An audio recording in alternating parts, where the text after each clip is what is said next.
ಪುಸ್ತಕ ಓದುವುದೇ ಒಂದು ಧ್ಯಾನ ಎಂದು ಹಿರಿಯ ಕವಿ ಜಯಂತ್ ಕಾಯ್ಕಿಣಿ ಹೇಳಿದ್ದಾರೆ. ಅವರು ಶಿರಸಿ ನಗರದ ನೆಮ್ಮದಿ ಕುಟೀರದಲ್ಲಿ ಹಿರಿಯ ಸಾಹಿತಿ ಜಯಪ್ರಕಾಶ್ ಹಬ್ಬು ಅವರು ಬರೆದ ಕಪ್ಪು ಕಾವಳದಲ್ಲಿ ಬೆಳಕಿನ ಕಿಂಡಿ ಕಥನ ಪ್ರಬಂಧ ಪುಸ್ತಕವನ್ನು ಬಿಡುಗಡೆಗೊಳಿಸಿ ಮಾತನಾಡಿದರು. ಯೋಗ ಧ್ಯಾನಕ್ಕಿಂತ ಹೆಚ್ಚು ಪ್ರಭಾವಿ, ಆಸಕ್ತಿಯಿಂದ ಪುಸ್ತಕ ಓದುವುದು. ಅದಕ್ಕಿಂತ ಮಿಗಿಲಾದ ಧ್ಯಾನ ಯಾವುದೂ ಇಲ್ಲ. ಆದರೆ ಇದನ್ನು ಯಾರೂ ಅರ್ಥೈಸಿಕೊಳ್ಳುತ್ತಿಲ್ಲ ಎಂದರು. ಜಂಜಾಟಗಳಿಂದ ಬಿಡುಗಡೆಗೊಳ್ಳಲು ಪುಸ್ತಕದ ಓದು ಸಹಕಾರಿ. ಚಿಂತೆಗಳಿಂದ ಬರುವ ಕಾಯಿಲೆ ದೂರ ಮಾಡುತ್ತದೆ. ಒಂದು ಕೃತಿಯ ನಿಜವಾದ ಬಿಡುಗಡೆ ಓದಿನಿಂದ ಆಗುತ್ತದೆ. ನಕಾರಾತ್ಮಕ ಚಿಂತನೆಗಳನ್ನು ಓಡಿಸುತ್ತದೆ ಎಂದರು.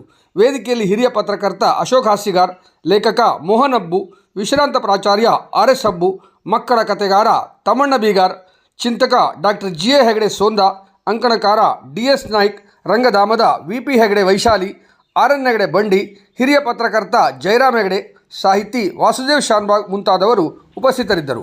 ಲೇಖಕ ಜಯಪ್ರಕಾಶ್ ಹಬ್ಬು ನಿರ್ವಹಿಸಿದರು. ವರದಿ ಅನು ನಾಯ್ಕ್, ಹೊನ್ನಾವರ.